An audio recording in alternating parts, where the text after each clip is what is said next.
other financing uses. But that gives you an idea of what the operations are: 58% in instruction, 27% support services, 1.7% in non-instructional services, and those that show you capital, construction, and debt on the far side. All right, so what's significant about what creates tax burden and what drives budgets? And they can be grouped in a couple of fairly succinct categories. And we start with, obviously, personnel. School districts are very labor intensive. That's all there is to it.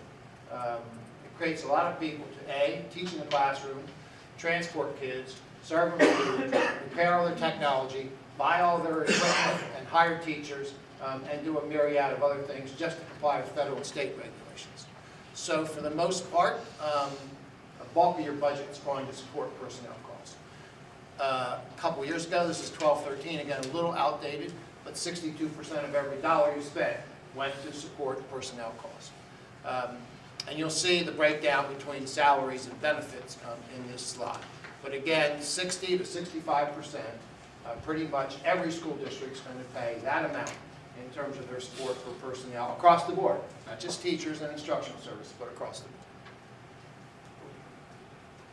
All right, so one, personnel drives budgets in terms of expenditures. And what drives most personnel costs right now, because we are minus 20 to 25,000 school employees across the state. We are minus that in the last 5 years because of the cuts in state programs, the cuts in federal programs. So there's been a significant decline in the number of school employees statewide. That's number one. But we still have salary expense, and part of the total compensation expense is in this slide. And this shows you what happens to pensions. Using an $11 million assumed statewide, and that's pretty close. So I said 11 million. $11 million in statewide salary expense for all schools, for all employees. And if we keep that steady, we don't change that. This shows you, over here in this column, what the pension rate is.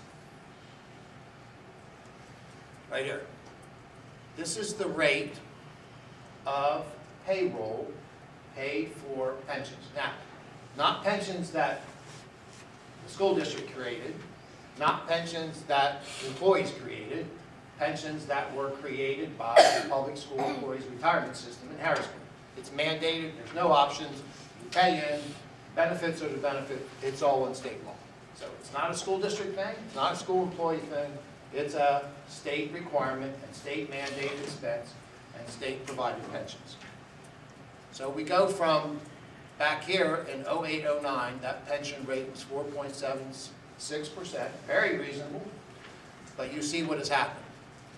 As we increased benefits, as the stock market went in the tank, and as delayed payments from the state came home to roost, we ended up with this escalation of the pension rate from 4.76 to over 32% projected in the year 1920.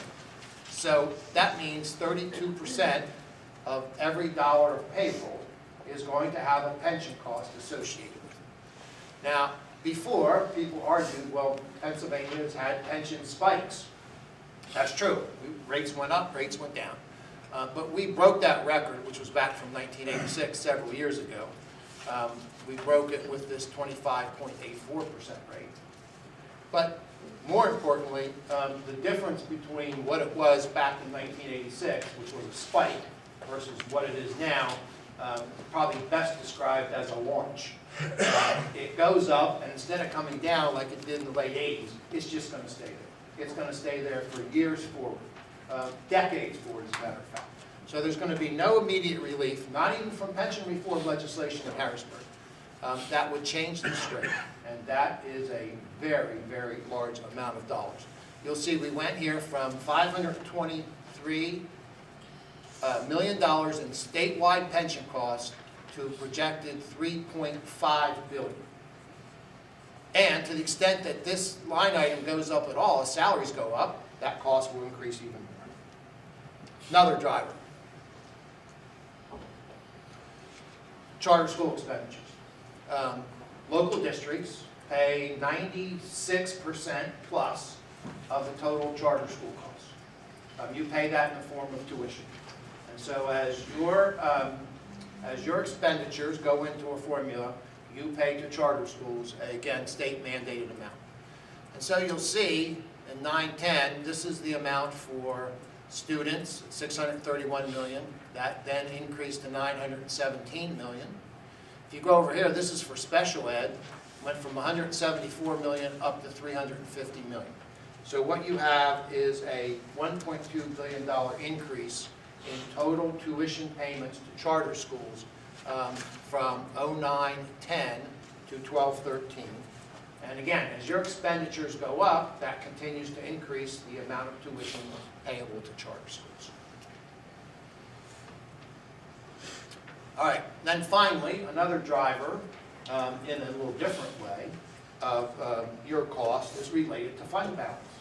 Many districts right now have survived over the last 5 years the decline in the economy, the reduction in some state programs, such as reimbursement for charter schools, and the loss of the federal stimulus dollars, among other things, and the horrendous increase in pension costs.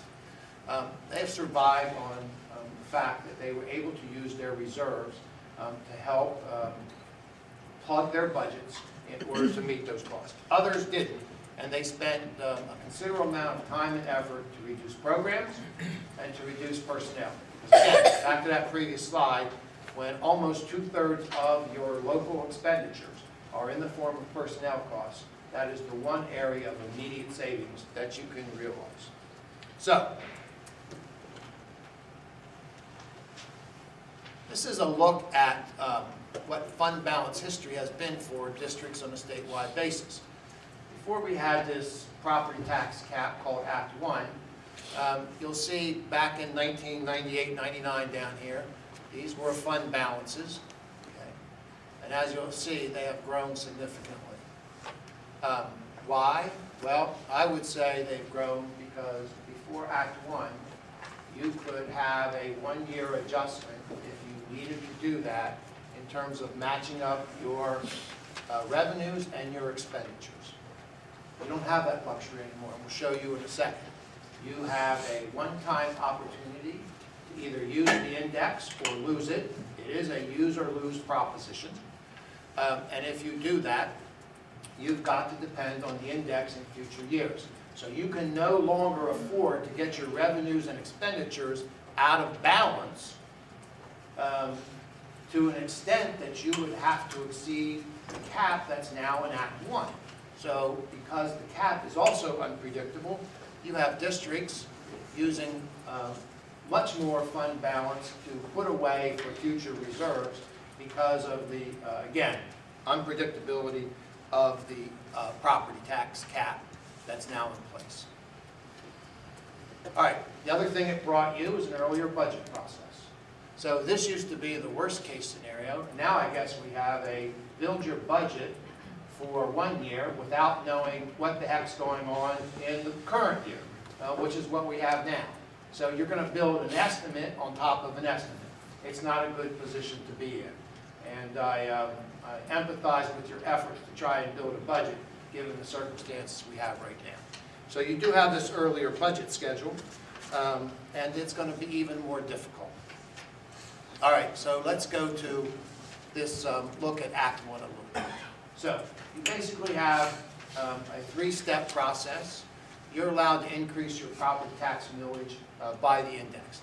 The index is calculated every year by the department. It uses two separate indices. One called statewide average weekly wage, which looks at all the wages in Pennsylvania and the change in statewide average wages. You also have something called the employment cost index. That is a federal gauge that looks at the cost of school district personnel costs. So you get two and you take the middle of them. So if you can't, if you need additional revenues from the property tax, you can go above the cap in Act 1. You have to do that by filing for expenses.